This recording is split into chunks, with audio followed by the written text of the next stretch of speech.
కామారెడ్డిలో ఆదివారం నిర్వహించిన స్వదేశీ జాగరణ మంచ్ జిల్లా సమావేశంలో చర్చించిన అంశాలను తెలంగాణ రాష్ట్ర ప్రాంత సహా సంయోజక్ అశోక్ జీ వివరించారు. ప్రజలు స్వదేశీ వస్తువులను కొనుగోలు చేయాలన్నారు. దేశ ఆర్థిక వ్యవస్థను మరింత పటిష్టం చేసి ట్రంప్ తారీఫ్లకు సమాధానం ఇవ్వాలని పిలుపునిచ్చారు. చైనా, అమెరికా, టర్కీని బైకాట్ చేయాలన్నారు.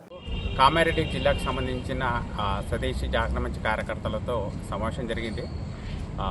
రాబోయే కాలంలో స్వదేశీ ఉత్పత్తులు వాడటం వల్ల ఎలాంటి ప్రయోజనాలు ఉంటాయి దేశానికి అనే దాని విషయం మీద మిగతా కార్యకర్తలతో కలిసి చర్చించడం జరిగింది.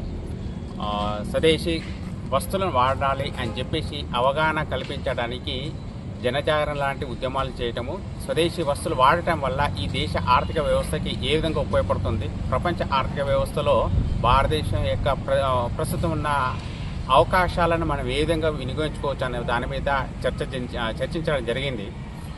స్వదేశీ వస్తువులను వాడటం వల్ల భారత్కు సంబంధించిన భారతదేశ ఉత్పత్తులను మనం ఉపయోగించడం వల్ల ఆర్థికంగా భారతదేశం వృద్ధి చెందటమే కాకుండా ఇక్కడ స్థానిక సంస్థలకు వృద్ధి చెందుతాయి. దాంతోపాటుగా ఉద్యోగ అవకాశాలని కల్పించడానికి అవకాశం కలుగుతుందని చెప్పేసి ఈ విధంగా డిస్కషన్ చేయడం జరిగింది.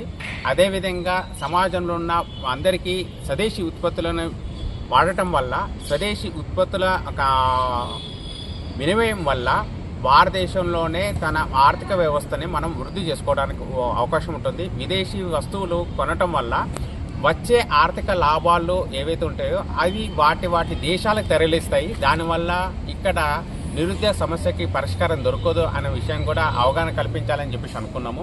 ఈరోజు మనము ఇంటర్నేషనల్గా ప్రతిరోజు మన పత్రికలు కానీ టీవీలలో చూస్తుంటే ట్రంప్ చేసే యొక్క అతి ఆగడాలను మనం గమనిస్తుంటే ఈ అతి ఆగడాలు అన్ని కేంద్రము ఆర్థిక అంశాల మీదనే కేంద్రీకృతమై ఉంటుంది.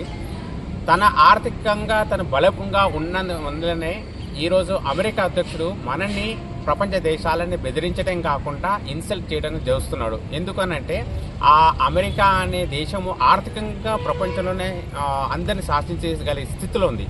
ఆ స్థితికి మన భారతదేశం కూడా వెళ్ళాలంటే మన దేశంలో తయారైతున్న వస్తువులను మనం కొనటం వల్ల మన దేశంలో పరిశ్రమలు వృద్ధి చెందుతాయి, నిరుద్యోగ సమస్యకి పరిష్కారం దొరుకుతుంది, ఆర్థికంగా మనం వృద్ధి చెందడానికి అవకాశం ఉంటుంది అనేది ఆధారపడి ఉంటుందని చెప్పేసి ఈ విషయము స్వదేశీ జాగరణ మంచ్ దేశవ్యాప్తంగా స్వదేశీ ఉద్యమం చేయడానికి ప్రారంభిస్తున్నాము.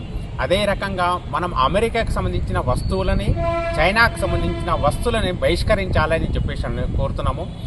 ఈ రెండు దేశాల వస్తువులు మనం కొన్నట్టయితే చైనా ఇప్పుడు మన దగ్గర వస్తువులను అమ్మి వచ్చిన లాభాలతోని మనకు శత్రువులను తయారు చేస్తుంది. అక్కడ పాకిస్తాన్ వైపు నుంచి వచ్చే టెర్రరిస్టులకు కానీ, లేకపోతే మన సరిహద్దులో చైనా ఇండియా సరిహద్దులో ఏదైతే చైనా దురాక్రమణ ఉన్నదో దానికి మన నిధులు సమకూర్చిన వాళ్ళమవుతున్నాము. ఈరోజు మనము అమెరికాకి సంబంధించిన వస్తువులను మనం కొనడం వల్ల, కన్జ్యూమ్ చేయడం వల్ల అమెరికా వాడు మన డబ్బులు తీసుకొని మన వైపు మనమనే ఒక రకంగా ఇన్సల్ట్ చేస్తూ మాట్లాడుతున్నాడు. ఇవన్నీ పోవాలంటే మనకు మన దేశభక్తితో పాటుగా స్వదేశీ వస్తువులు వాడటం వల్ల మన చుట్టుపక్కల వాళ్ళకి కూడా మనం ఆర్థికంగా సహాయం చేసిన వాళ్ళం అవుతాము. లోకల్ ప్రోడక్ట్స్ వాడటం మనం వినియోగించుకుంటే మన చుట్టుపక్కల వాళ్ళు ఆర్థికంగా వృద్ధి చెందితే వాళ్ళతో పాటు మనం కూడా వృద్ధి చెందే అవకాశం ఉంటుంది అనే విషయం అవగాహన కల్పించడానికి స్వదేశీ జాగరణ మంచ్ ప్రయత్నం చేస్తుంది.